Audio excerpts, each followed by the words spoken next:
오늘 우리에게 주신 하나님의 말씀은 출애굽기 20장 1절에서 3절 말씀입니다. 하나님이 이 모든 말씀으로 말씀하여 이르시되 나는 너를 애굽 땅 종되었던 집에서 인도하여 낸 내 하나님 여호와니라. 너는 나 외에는 다른 신들을 내게 두지 말라. 아멘.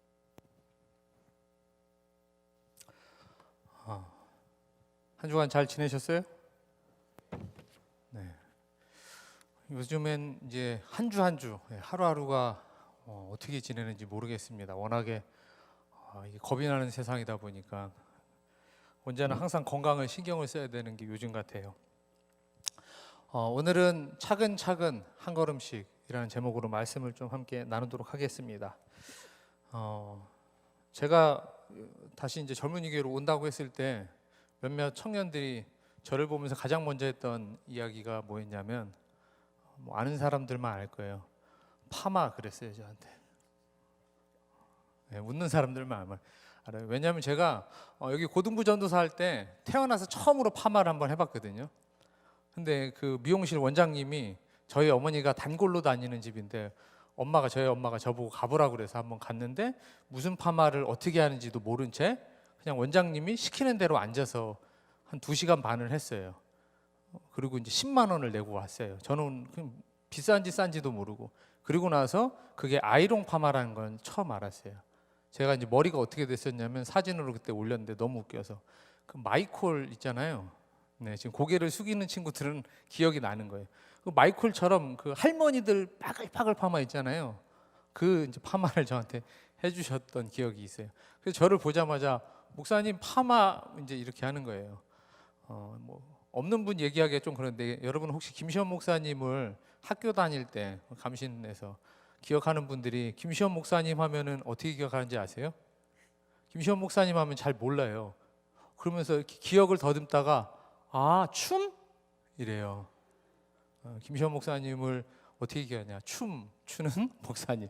율동을 잘하다 보니까 그렇게 기억을 하는데 살아가면서 우리가 특별하게 머릿속에 기억에 남는 것들이 있습니다. 그 사람이나 사건이나. 근데 이게요 오래 가요. 아마 제가 10년이 지나고 여기 있는 이제 청년들이 뭐 시집을 가기도 하고 장가를 가기도 하지만 그때 우리가 또 다시 만나게 되면은 그때도 저를 보면서 어쩌면 파마? 이럴지도 모르고 김시원 목사님을 10년 전, 20년 전에 만난 친구 목사님들이 지금도 김시원 목사님 춤? 이렇게 기억할 수도 있는데 그거 말고 머릿속에 강하게 남는 거 말고 그 외에 다른 모습도 참 많이 있거든요. 근데 우리는 어쩌면 그 단편적인 기억 하나만 머릿속에 남겨두고 살아갈 때가 참 많은 것 같아요. 오늘 본문에 나오는 이 10계명의 가장 첫 번째 1계명이 딱 이제 3절에 나오는데 우리가 너무나도 잘 알고 있는 거죠.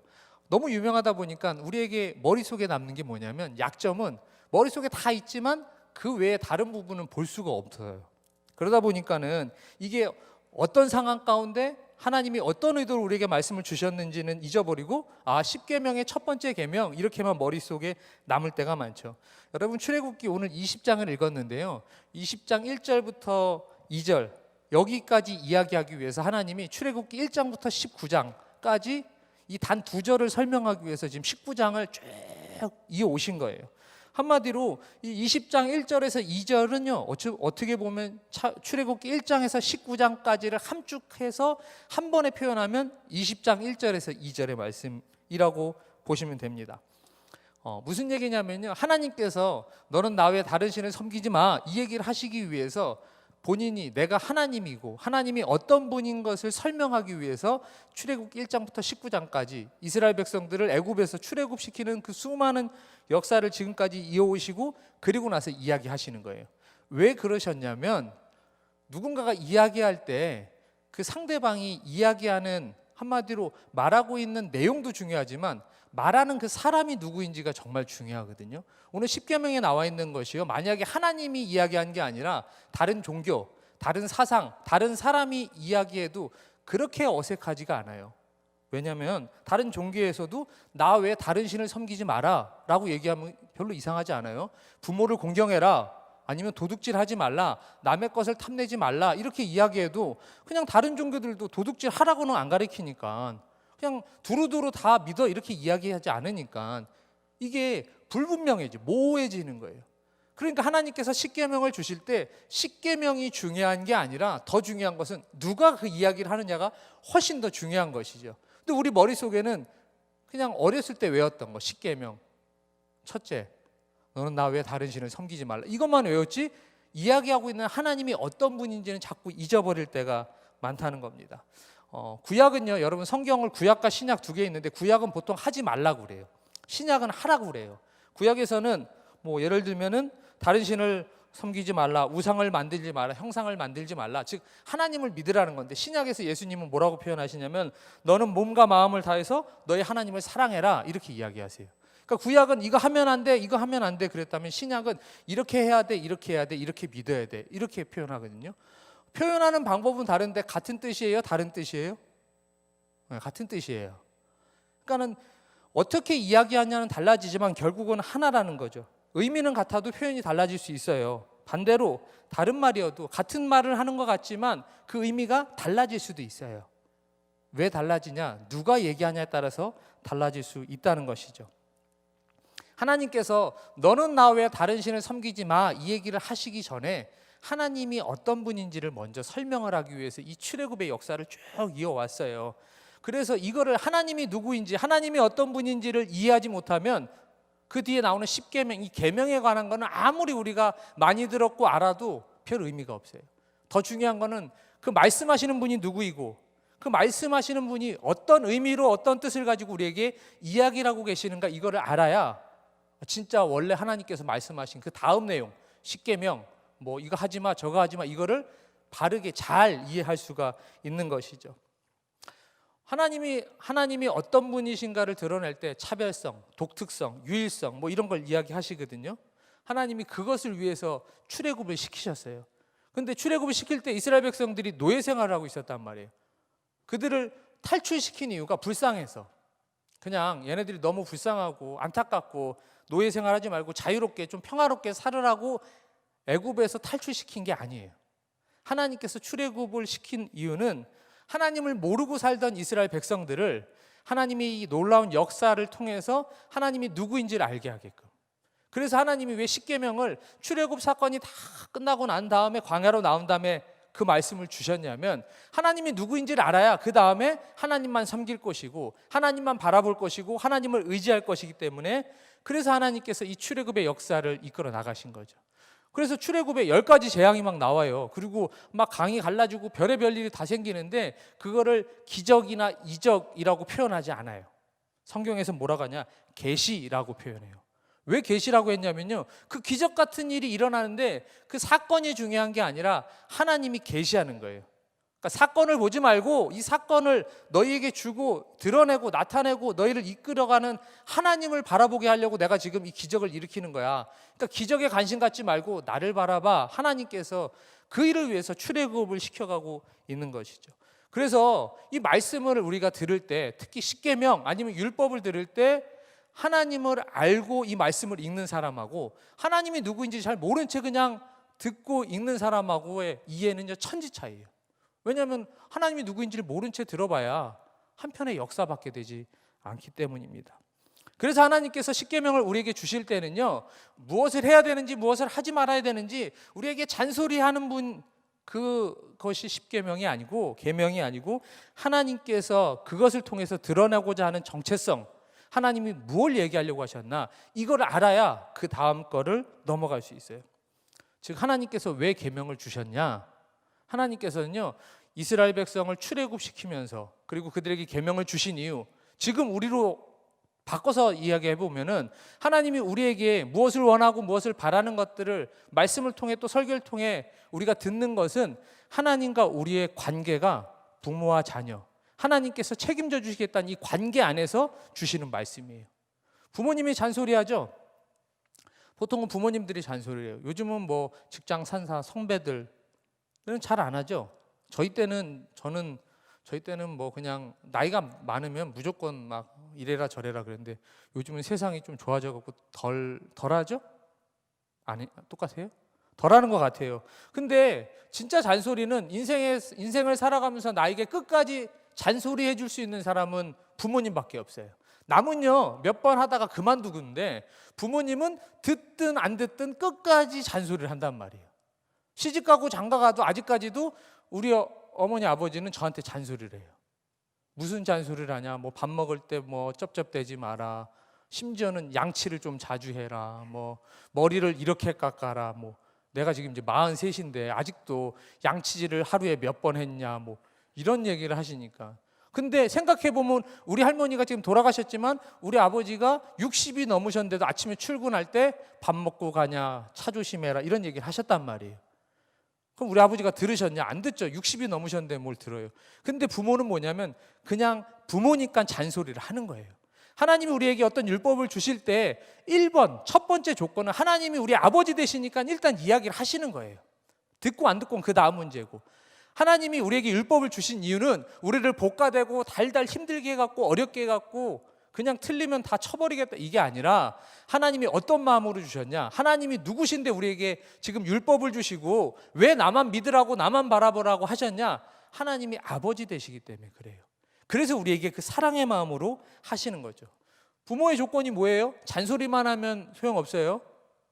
할머니들, 제가 할아버지들 당진에 있을 때, 시골에서 목회할 때 연세 드신 분들에게 항상 하는 얘기가 권사님, 집사님, 아니면 어머님, 아버님 하면서 제가 했던 얘기들, 자녀들 온다고 있는 돈 다 퍼주지 마세요. 땅 있는 거 팔아갖고 자녀들 도와주지 마세요.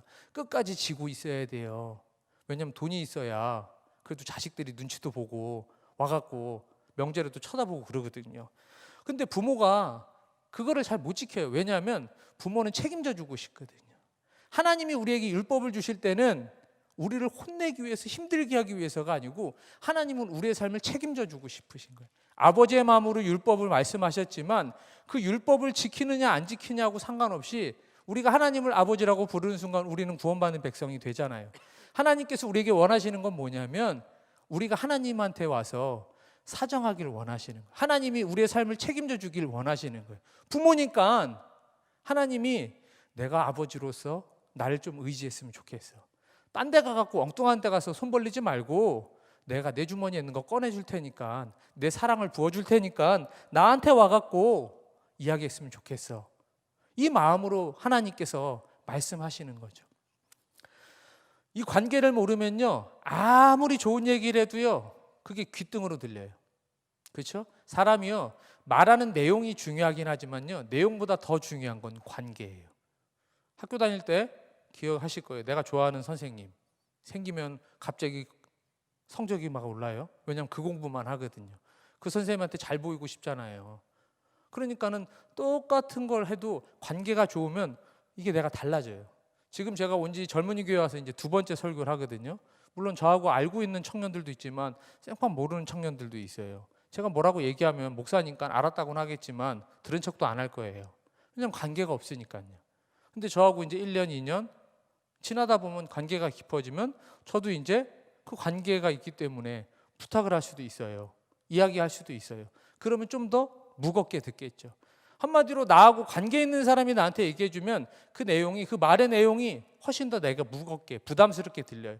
그리고 들어야 되겠다는 생각이 들지만 나하고 아무 상관없는 사람, 오늘 처음 보는데 지나가는 아저씨 아줌마가 나한테 만약에 잔소리를 한다고 하면 뭐 들은 척도 안 하죠.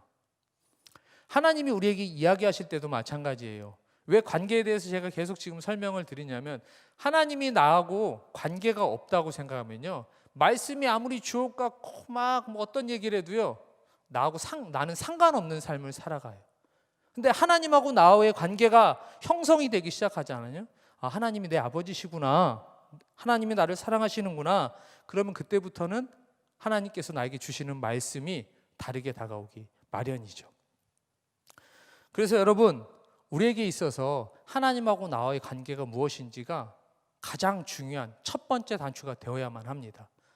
왜냐하면요 하나님께서 우리에게 바라시는 것이 바로 우리도 역시 하나님이 우리를 사랑해서 자녀로 여기고 이야기하시는 것처럼 우리도 하나님을 가장 1번으로 여기고 아버지로 여기고, 그래서 그 말씀을 귀하게 듣기를 원하시는 게 바로 하나님의 마음이에요.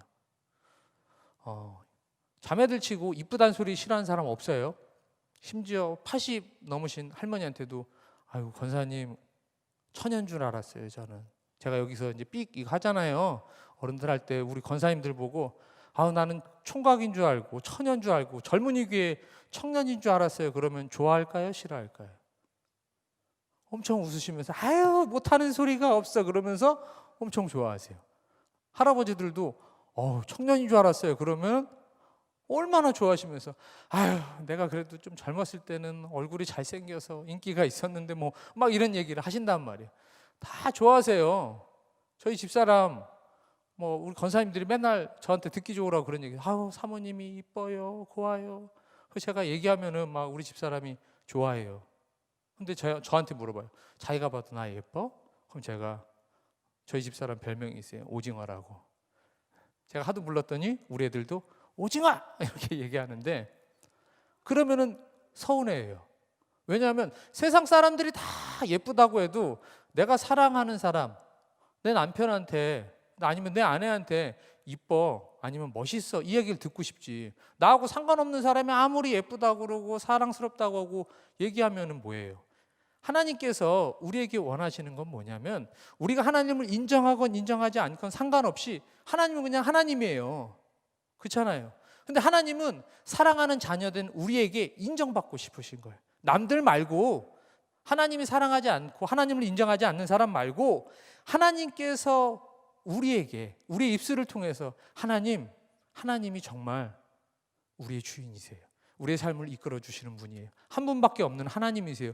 이 고백을 하나님이 듣고 싶으신 거예요. 여러분들 혹시 그런 경우 있었나 모르겠어요. 제가 옛날에 대학교 다닐 때 친구들하고 몇몇이랑 이렇게 남녀 이렇게 몇몇 이렇게 좀 만났어요. 근데 제가 이렇게 마음에 들어하는 여자가 있었단 말이에요. 해갖고 만약에 정하라고 치면 자꾸 이 친구한테 제가 제 마음을 좀 전하고 싶어서 이렇게 자꾸 툭툭 말을 건넸는데 정하는 나한테 관심이 없고 옆에 있던 다른 친구가 자꾸 자기한테 잘하는 줄 알고 나한테 오빠 멋있어요. 오빠 뭐 잘생겼어. 막 이러는 거예요. 내가 짜증이 나는 거야. 내 마음은 정한테 있는데 옆에 있는 애가 자꾸 지한테 내가 마음을 이야기하는 줄 알고 자꾸 나한테 그러게 내가 나중에 짜증을 내. 어쩌라고 그래서. 그거 어쩌라고. 아니 그냥 잘생겼다. 그러니까 어쩌라고. 막 이렇게 화를 냈던 적이 있단 말이에요. 왜냐하면 내가 좋아하는 사람, 내가 그 사람한테 내가 인정받고 싶은데 그 사람 말고 딴 사람이 아무리 얘기해도 그게 나한테는 기쁨이 안 돼. 하나님이 우리에게 원하시는 거는 뭐냐면 하나님께서 그토록 사랑하시고 아들을 이 땅에 보내셔갖고 우리를 구원해 주셨는데 그런 하나님의 자녀된 백성들 우리가 살아가면서 하나님의 아버지심을 하나님을 사랑한다고 고백하는 걸 듣고 싶어 하시는 거예요. 하나님이 왜 나만 바라봐 나만 믿어 다른 신 섬기지 마 했던 이유는 우리한테 사랑받고 싶으신 거예요. 왜냐하면 하나님이 그만큼 큰 사랑을 우리에게 주셨으니까. 야 내가 이만큼 너희를 사랑했는데 내가 어떤 존재인지 하나님이란 존재가 어떤 존재인지를 보여줬는데 그러면 나 좀 사랑해줘야 되지 않겠냐? 나 인정해줘야 되지 않겠냐? 하나님이 간절히 원하고 계신 거예요. 그래서 이야기하신 게 제발 다른 신 섬기지 마. 다른 거 쫓아가지 말고 나만 봐. 나만 의지해. 나한테 매달려. 이 얘기를 오늘 하고 계시는 것이죠. 말씀이 능력이 있다고 하지만요. 그 말한 게 하나님이 얘기한 게 아니라면 아무 능력 없어요. 그렇죠? 하나님이 이야기하셨으니까 능력이 있는 거지. 하나님이 우리 아버지 되셨으니까 능력이 있는 거지. 하나님하고 상관없는 사람한테는 이 말씀이 뭐가 능력이 있죠? 이 말씀은 하나님이 하셨기 때문에 우리에게 능력이 되는 거예요. 그래서 이 말씀을 여러분들 그냥 여기다 줄도 치고 우리가 연말 되면은 뭐 말씀을 뽑기도 하고 외우기도 하고 하지만요.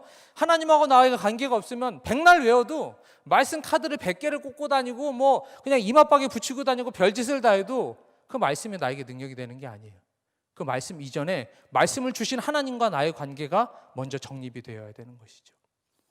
이게 정립이 되면 그 다음부터는 이 말씀이 능력이 돼요. 저희 큰애가 아팠어요. 태어나자마자 바로 얼굴도 못 보고 중환자실로 들어갔단 말이에요. 막 여러 과정이 있었어요. 그냥 한 40일 정도 안 되게 한 달 넘게 이제 중환자실에 있다가 치료받고 나왔는데 나올 때 병원비가 수천만 원이 나왔어요. 그러니까는 뭐 많이 아팠겠죠. 그 고치는 과정이 참 힘들고 어려웠어요. 그것만 얘기하면 한 2시간 얘기해야 돼요. 근데 결국은 그때 언제였냐면 토요일 날 아침에 출산을 했단 말이에요.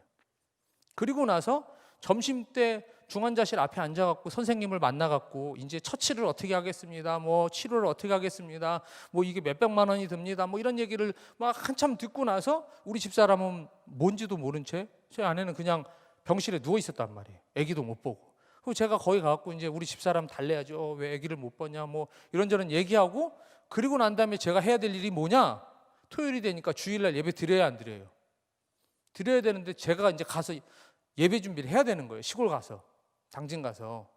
그리고 내려가는데 수천만 원이 나올 만큼 한 40일을 중환자실에 있었으니까는 상태가 매우 안 좋았겠죠. 그리고 지난주에 말씀드렸지만 첫애는 유산됐지, 둘째는 그렇게 태어나갖고 제가 이제 큰아들이 됐는데, 그리고 나와갖고 혼자서 우리 아내 눕혀놓고 예배 드리겠다고 토요일 날 시골로 당진으로 내려가는 거예요. 서울에서. 제 마음이 얼마나 무거웠을까요? 설교를 준비해야 되는데 머리 정신이 없는 거예요. 오만 생각이 다 드니까. 그리고 어떻게 해요? 앉아갖고 설교를 어떻게 준비해야 되지? 무슨 얘기를 해야 되지? 그냥 막 걱정되고 염려되고 뭐 아무 생각이 안 나고 있었어요. 근데 그때 무턱대고 이제 어쨌든 말씀을 준비해야 되니까 예배를 준비하려고 폈는데 성경 가운데 갑자기 내 눈에 확 들어오는 게 있었어요. 그게 뭐였냐면 빌립보서 4장 6절에서 7절 말씀 띄워주세요. 같이 읽겠습니다. 같이 한번 읽어보겠습니다. 시작. 아무것도 염려하지 말고 다만 모든 일에 기도와 간구로 너희 구할 것을 감사함으로 하나님께 아뢰라. 그리하면 모든 지각에 뛰어난 하나님의 평강이 그리스도 예수 안에서 너희 마음과 생각을 지키시리라. 아멘. 이걸 읽는데 하나님이 내 귀에다 대고 이야기하는 것 같은 거예요. 아무 생각도 안 나고 막 화가 나기도 하고 눈물이 나기도 하고 걱정이 되기도 하고 수많은 감정이 내 마음 가운데 나를 막 뒤흔들고 있는데 이걸 딱 읽는데 내가 이 말씀을 붙잡아야 되겠구나. 이 마음이 저한테 들었어요. 그리고 이제 말씀을 막 준비했어요. 정신없이 준비하고 그리고 그 다음날 주일날 설교를 하는데 믿음으로 그냥 선포하는 거예요. 왜냐하면 제 마음 가운데 하나님이 나에게 이 말씀을 주셨구나.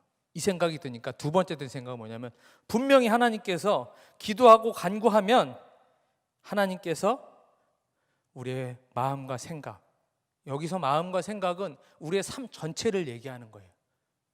그냥 단순히 내 생각 하나만 얘기하는 게 아니라 하나님께서 이 모든 것을 책임져 주신다고 약속하셨으니까 분명 하나님께서 일하시겠지 이 생각으로 말씀을 전했어요.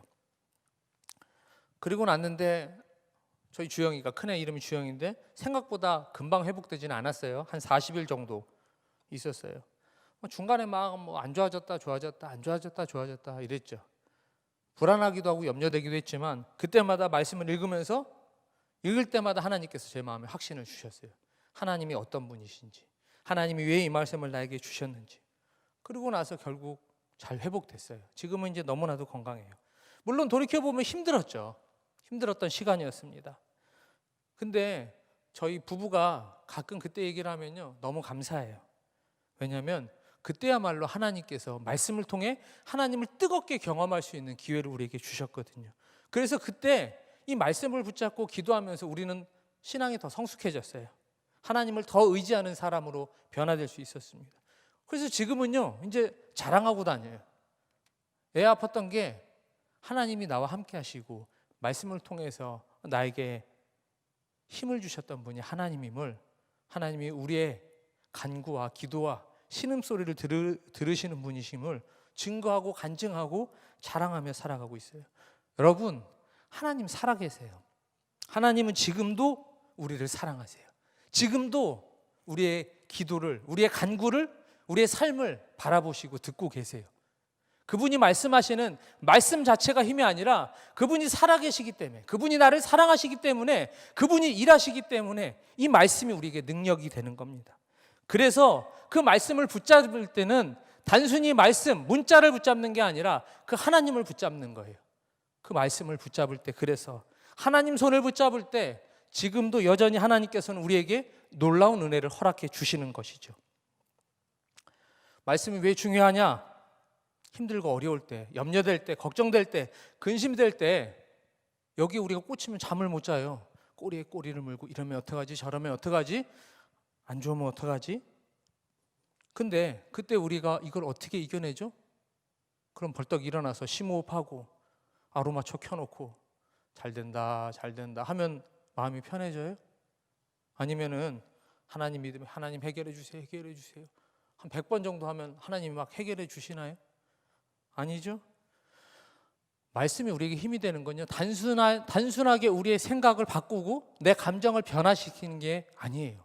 말씀을 우리가 붙잡는 이유는요, 그 말씀을 통해서 하나님께서 일하실 것을 기대하는 거예요. 그냥 위안이 아니에요. 잘 될 거야, 그래 잘 될 거야, 혼자 줄무늬 외우듯이 대묻고 대답하는 것이 아니라 말씀을 통해 다시 한번 깨닫는 거예요. 아, 하나님이 이렇게 말씀하셨으니까 일하시겠구나. 내가 아무것도 할 수 없는데, 손 하나 까딱 할 수 없는데, 말씀을 보니까, 말씀을 들으니까, 읽으니까 내가 생각하지 못했던 부분, 하나님이 어떻게 일하실지 모르겠지만 분명 하나님이 일하신다고 약속하셨고 그 약속이 실현이 되고 그렇게 살아가는 믿음의 선배들이 있었으니까 내가 그러니까 또 말씀을 붙잡을 수 있구나, 이 생각을 하는 거죠. 단순하게 감정을 해결하고 처리하기 위해서 우리는 말씀을 외우는 것이 아닙니다. 그래서 하나님께서 오늘 너는 나 외에 다른 신을 섬기지 마 하시기 이전에 2절에 하나님께서 뭐라고 하시냐? 내가 너희들을 애굽에서 이끌어내는 하나님이야, 이렇게 말씀을 하시죠. 애굽에서 이끌어내는 게 아까 말씀드렸어요. 단순히 노예 생활 끝마치게 해줘서 생색내려고 하신 말씀이 아니에요. 왜 이 말씀을 하셨냐? 애굽은요, 부유한 곳이에요. 풍족한 곳이에요. 노예 생활을 했지만 이스라엘 백성들이 살아가는데 부족함이 없었어요. 그래서 광야를 가면서 힘들고 어려울 때 백성들이 모세에게 뭐라고 했냐? 우리가 차라리 애굽에 있었으면 이렇게 죽지는 않았을 텐데, 고기도 먹고 그래도 일은 했지만, 노예로 살았지만 모자른 것 없이 살았을 텐데 왜 우리를 광야까지 끌고 나와서 이 고생을 하게 만드냐? 우리가 굶어 죽게 됐지 않냐? 먹을 게 없지 않냐? 이랬단 말이에요. 즉 광야는 노예인 것 같았지만 부족함이 없고 여유 있고 넉넉한 곳이었단 말이에요. 농사가 너무 잘 됐기 때문에 그랬죠. 근데 하나님이 여기서 내가 너희들을 이끌어냈어, 이거는 니들이 힘들고 어려운 노예 생활 끝마치게 해줬어가 아니고, 니네가 애굽에서는 다른 것을 바라보고 부유함을 바라보고 풍족함을 바라보고 그것만 의지하고 살았는데 내가 이끌어내서 이제는 내가 너희들의 인생을 책임져 줄 거야. 나만 바라봐야 되는 거야. 나만 의지해야 되는 인생이야. 니네는 내가 너희의 아버지니까 내가 책임져 줄게. 이 말씀을 하시려고 내가 너희들 애굽에서 끌어냈어. 이제는 다른 거 바라보지 마. 나만 의지해. 다른 거 쫓아가지 마. 나만 의지해. 이 얘기를 하시려고 2절의 말씀을 하시는 거예요. 우리가 살아가면서 하나님을 믿는다고 하지만 우선순위가 바뀔 때가 많아요. 직장, 배우자, 좋은 집, 차, 연봉, 기타 등등. 우리가 이거를 바라보며 살아갈 때가 얼마나 많은지 모릅니다. 하나님을 믿는다고 하는데 어쩌면 하나님보다 하나님 앞에 다른 것들이 훨씬 많을 때가 있어요. 그런데 하나님은 원치 않으세요. 오늘도 우리에게 또다시 말씀하세요. 이스라엘 백성에게 말씀했던 것처럼 내가 너희를 그곳에서 이끌어내는 하나님이야. 이 얘기는 내가 너희의 인생을 책임져 줄 거야.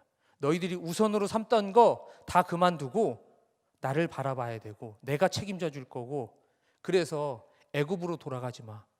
이제는 내가 이끌어주는 새로운 땅, 광야를 넘어 가나안 땅으로 이끌어줄 하나님이야. 이 얘기를 지금 하고 계신 겁니다. 하나님께서 우리에게 원하시는 게 뭘까요? 그냥 편안하게 사는 것? 애굽을 떠나서 하나님이 원하시는 그 길은 우리가 생각하고 기대하는 것처럼 성공하고 인정받고 돈과 명예를 얻고, 이것을 하나님께서 우리에게 주시려고 우리를 이끌어내고 계실까요? 어쩌면 하나님께서 오늘 우리에게도 동일하게 이야기하고 계실지도 모릅니다. 하나님께서는 우리 역시도 우리가 매여 있는 애굽이 있어요. 내가 매여 있는 애굽이 있어요. 누군가는 이곳에서 여기서 누릴 수 있는 그것을 놓지 못해서 하나님을 쫓아가지 못하는 삶을 살아갈 때도 있어요. 그게 누군가는 직장일 수도 있고요. 누군가는 또 돈일 수도 있고요. 성공일 수도 있고요. 결혼일 수도 있고 모두가 모양은 다를지 모르겠지만 여기가 하나님보다 더 좋다고 생각하며 살아가고 있을지도 몰라요. 그때 하나님께서는 오늘도 우리에게 똑같은 말씀을 해주실 거예요. 거기서 나와서 내가 너희를 이끌어내고 나만 믿고 나만 바라볼 때 하나님께서 책임져 주겠다. 오늘 이 동일한 말씀을 우리에게 주고 계신 겁니다. 다른 신을 섬기지 말라는 게 뭘까요, 여러분? 우선순위 말씀드렸죠. 여러분들이 살아가면서 여러분들의 우선순위가 어딘지 확인 한번 해보세요. 내가 가장 시간을 들이고 열정을 들이는 것이 무엇인지 한번 확인해 보세요. 그냥 단순한 시간 계산 말고, 단순한 시간 계산하면 잠자는 게 제일 많지. 그렇잖아요. 잠자는 거 말고, 그런 거 말고 내가 정말 열정을 들이는 것이 뭐지? 내 시간과 열정을 들이는 것, 그게 내 삶 가운데 가장 우선이 되는 겁니다. 근데 하나님께서는 내가 가장 많은 시간, 단순 시간 말고 내가 시간을 들이고 열정을 들이고 내 마음을 들이고 내 삶을 들이는 것이 하나님이길 원하신 거죠. 우리가 이 땅을 살아가면서 하나님을 위해 헌신한다는 것은요, 내 모든 시간을 하나님께 드리겠습니다. 직장도 안 가고 학교도 안 가고 교회에서만 살고 교회 일만 하고 이걸 말씀하시는 게 아니고 직장에서건 학교에서건 내 삶을 살아가지만 내 삶의 방향이 어느 곳인지, 내 열정의 방향이 어느 곳인지, 내가 이것을 통해서 무엇을 선택하려고 살아가는 것인지, 그때 믿는 하나님이 어디에 위치해 있는지를 확인하지 않고 선택하면 엉뚱한 길로 갈 수 있어요. 하지만 여러분들이 무슨 선택을 하든 내가 시간과 열정과 이것을 통해서 어느 곳을 바라보고 나아가려고 하는지, 그곳이 만약에 하나님이 계신 곳이라면 그때부터는 하나님께서 우리의 삶을 이끌어 주실 것이고, 그때야말로 하나님과 함께하는 삶이 되기 마련입니다. 애굽에 있던 신들이 있어요. 바알과 아세라, 부유의 신, 쾌락의 신. 이 두 신이 저는 지금도 있다고 생각을 해요. 우리에게 있어서 이 두 개를 버리지 못해요. 부유한 것, 쾌락. 이랜드 아세요? 혹시 이랜드? 이랜드 사장님이 사랑의 교회 장로님이세요. 오카노 목사님한테 거의 초창기에 제자 훈련 받았던 제자예요. 유명한 분이죠. 자수성가에서 이랜드가 지금 얼마나 커졌어요. 얼마 전에 이랜드가 뉴스에 엄청나게 나왔던 적이 있어요. 뭐냐면 노동 착취하고 임금 체납하고 갑질해갖고 80매덕을 알바들 끊어서 15분씩 끊어서 그거를 돈을 주네 안 주네 해서 난리가 났었죠. 장로님인데 오카노 목사님한테 사랑의 교회에서 제자훈련 초창기에 받았던 사람인데 왜 그랬을까요? 요거 못 버리는 거였죠. 물질. 근데 그분만 그럴까요? 우리도 마찬가지예요. 저도 마찬가지예요. 저는 돈 많은 거 좋아할까요? 싫어할까요? 목사가 돈 많으면 좋아요? 싫어요? 좋아요? 아깝네. 평생 나랑 함께 했으면 좋았을 뻔했는데. 여러분들 목사가 돈 많으면 좋아요? 싫어요? 제가 돈 많으면 싫어요? 대답들을 안 해. 어차피 당신들이 줄 거 아니면 말이라도 좋아요라도 해주지. 자, 여러분 저도 이왕이면 돈이 많으면 좋겠어요. 그럼 막 어려운 데도 막 돕고 막 쓸 수 있고 얼마나 좋아요. 근데 저한테도 욕심이 있단 말이에요. 목사에서 없는 게 아니에요. 여러분들한테도 있죠? 다 있어요. 장로님이라고 없나요? 있어요. 한순간에 넘어가는 거예요. 한순간에.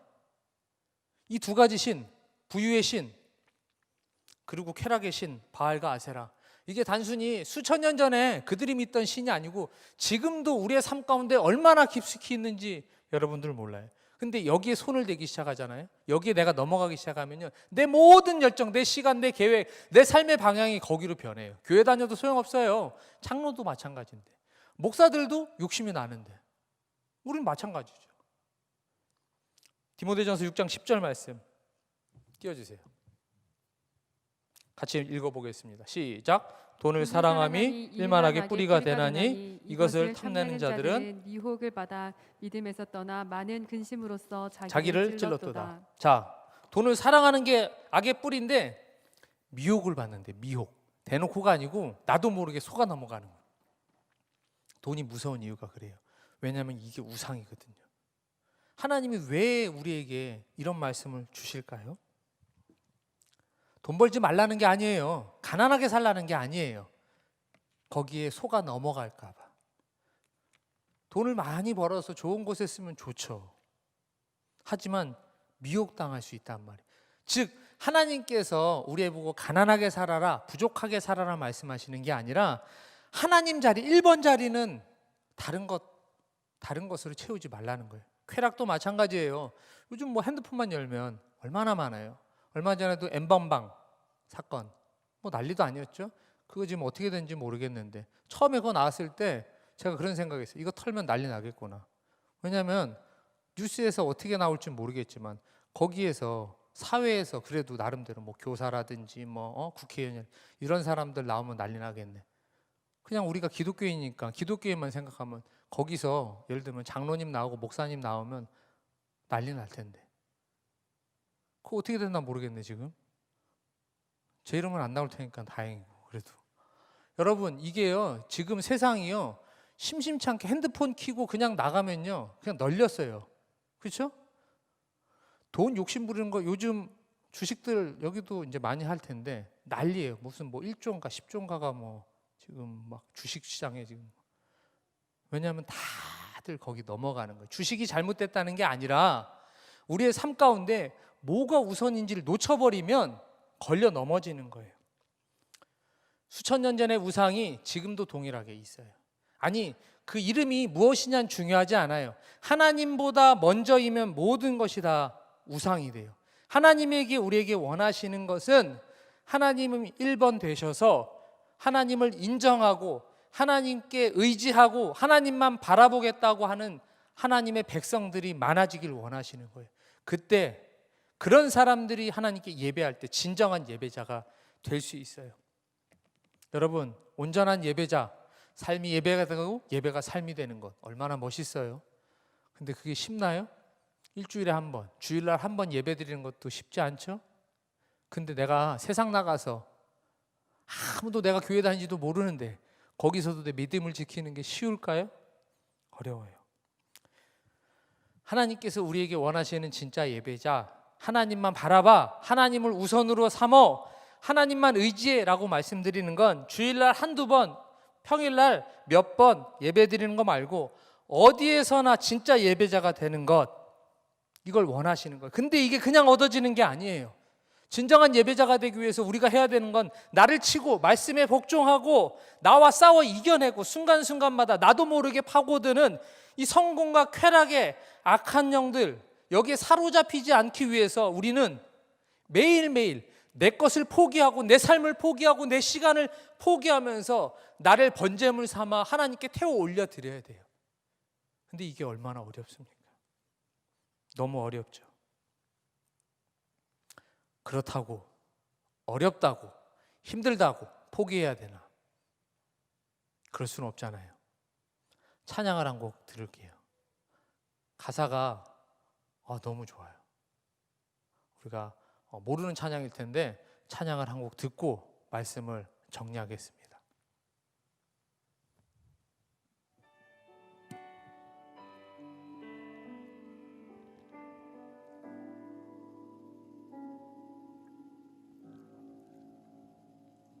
높은 곳에 있기보다 낮은 곳에서 노래하리. 내 삶을 자랑하기보다 십자가를 자랑하리라.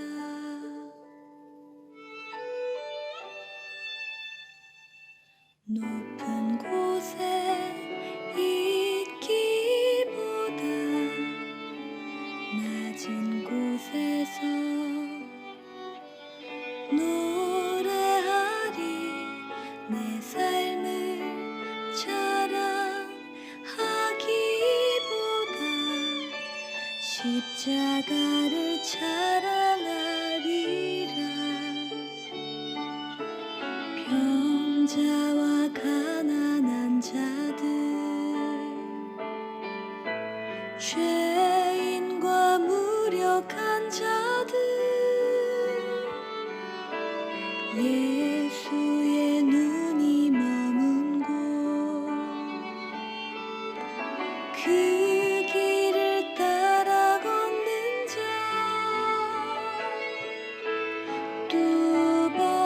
뚜벅뚜벅 이 길 걸으면 주님 나라 임하고 차근차근 이 길 걸으면 어느새 예비된 멸류관을 쓰리라.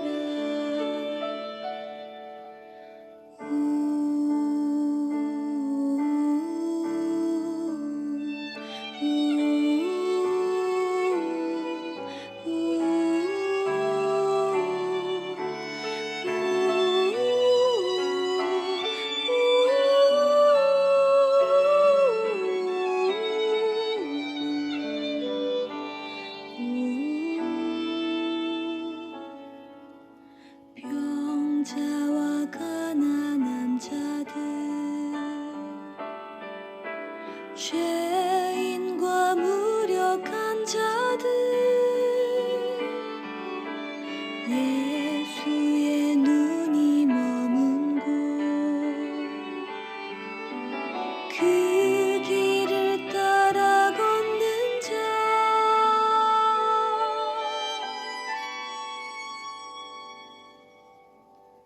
세상 부귀한 이람과 모든 명예 버리고 험한 길을 가는 동안 나와 동행하소서.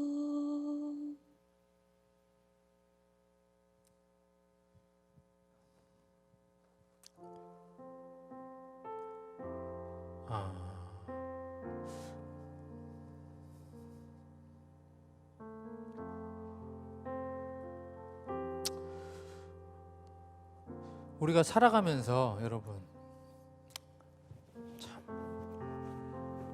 하나님을 믿는다는 게 그런 것 같아요. 그러면 안 되는데도 우리는 하나님을 이용하고 싶어해. 하나님이 주인이라고 하나님만 섬기겠다고 수도 없이 예배하고 고백하지만 우린 높은 것을 좋아해요.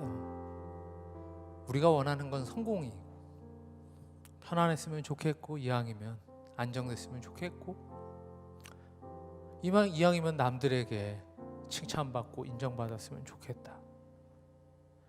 하나님을 위해 살겠다고 하지만 그게 내가 걸어가야 되는 그 길하고 다른 길이 되면 걸어가는 게 참 어려운 것 같아요. 하지만 여러분 꼭 기억하셔야 돼요. 하나님을 하나님이라고 고백할 때 하나님이 진짜 내 아버지시고 하나님이 우리의 인생을 책임져 준다고 고백할 때 그때야말로 그 이후부터 우리의 삶은 전혀 다른 삶을 살기 마련입니다. 그래야만 그때부터 그 말씀이 내 삶 가운데 실현이 되고 그 말씀이 우리에게 능력이 되고 그래야 이 힘든 세상 내가 바둥거리면서 사는 것이 아니라 하나님께서 책임져 주는 삶을 살아가기 마련입니다. 어려워요. 때로는 외로워요. 때로는 가슴이 아프기도 하지만 또 때로는 화려한 걸음이 아니고 너무 초라해 보일 수도 있지만 그럼에도 불구하고 내가 가는 곳, 내가 나아가는 그 길이 어느 곳인지 여러분들 분명하게 확인하시고 가셔야 됩니다. 힘들어도 뚜벅뚜벅 차근차근 빨리 가지 않아도 돼요. 남들보다 앞서가지 않아도 돼요. 하지만 저 끝에 하나님이 계시고 내가 그곳을 향해 간다면 그 길을 묵묵히 간다면 분명히 하나님께서는 우리와 함께 동행해 주실 겁니다. 우리의 길을 인도해 주실 겁니다. 결국은 그렇게 우리가 예배자가 될 때 하나님께서 주시는 그 놀라운 의의 면류관을 우리가 받을 수 있을 것입니다. 세상의 높은 것이 아니라 주님이 계시는 더 높은 곳을 향할 때, 그때야말로 모든 우상 내려놓고 하나님께서 모든 것을 책임져 주시는 복된 삶을 살아가는 저와 여러분 되시길 간절히 축복합니다. 우리 이 시간 함께 찬양하고 또 기도할 텐데, 찬양하면서 우리의 마음 가운데 그런 믿음의 고백이 있었으면 좋겠어요. 찬양의 가사처럼, 하나님, 내가 입술로만, 말로만이 아니고 정말 내 삶이 하나님께서 우선 되시고 하나님이 주인 되어 주셔서 내 인생이 아니라 하나님께서 동행하시는 삶, 하나님께 맡겨드리는 삶, 하나님과 함께하는 삶이 되길 원합니다. 이런 간절한 믿음의 고백이 우리 안에 있었으면 좋겠습니다. 이 시간 우리 함께 찬양하겠습니다.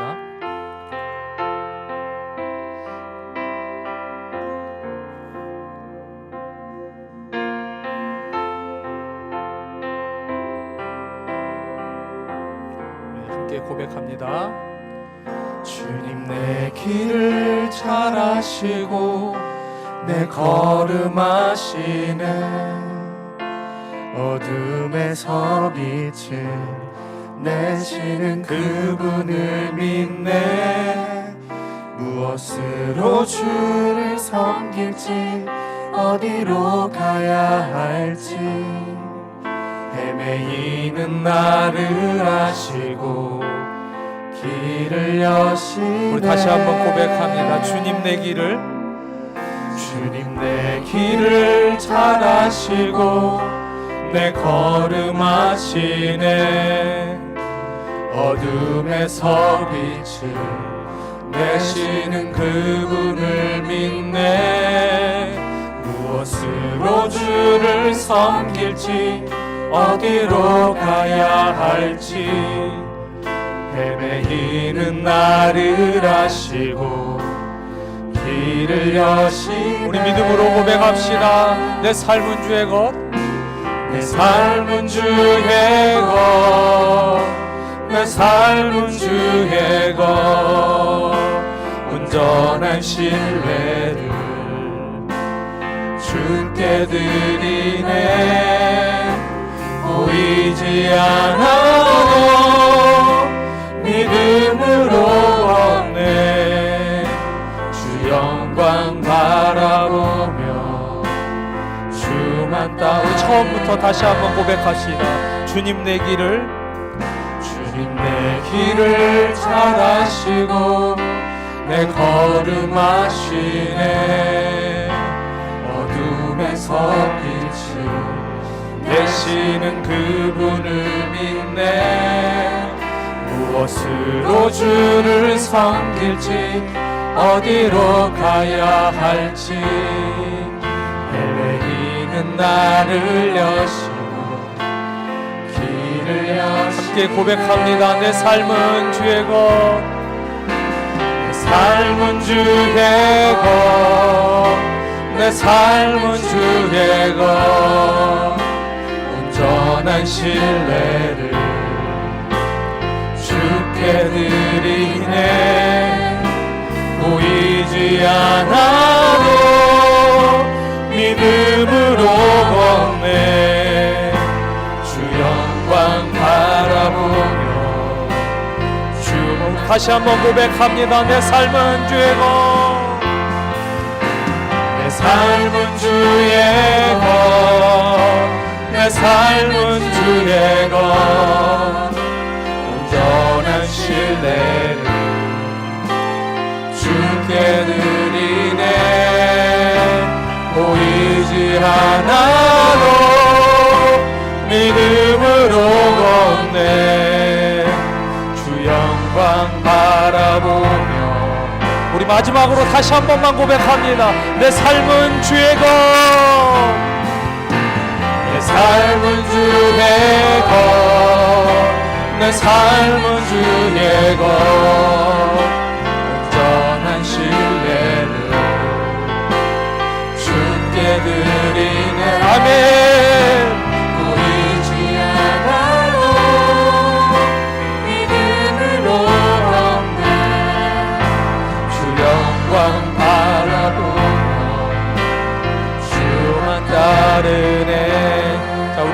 시간 함께 기도할 때 가장 먼저 하나님, 우리에게 빠르게가 아니어도 바르게 가길 원합니다. 하나님을 향해 가길 원합니다.